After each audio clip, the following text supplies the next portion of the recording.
现在宣布要独立参选的郭台铭甲赖培霞，将会去登记做2024总统大选的备连署人。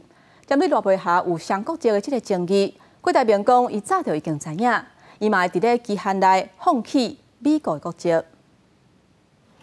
要拼独立参选总统的鸿海创办人郭台铭，甲伊搭配副手赖培霞，赶伫正副总统被连署人登记最后一天，到中选会完成申请。也是赖培霞被标出国籍，也有效力者争议了后，头一摆来出现。郭台铭是心中来解释，在我们没有见面之前，我就已经知道了。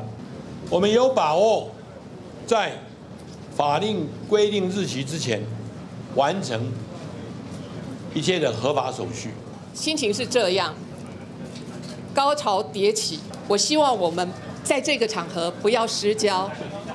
你们所问的问题，我们都会有答案。因为细节太多，所以不方便在这里占用大家太多的时间。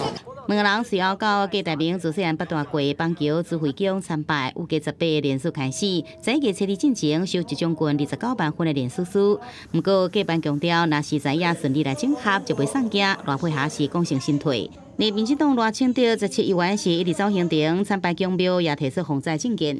我会全面彻底检讨咱每一个县市目前防灾标准，设一个平台，中央和地方政府安尼来检讨。对着万里的故事含留违建的问题，赖清德办公室讲，这所在存在早伫法规进程，甲其他个案状况无同，会全力配合有效处理。另外，民众党关问题的是拜访大当官，是不是9月底第拜访问美国也引起关注？有再度访美的计划吗？民众党澄清，30席党秘书长周大德赴美参加国防工业会议。另外，国问题是搁再出访，议员伫内部讨论。记者综合报道。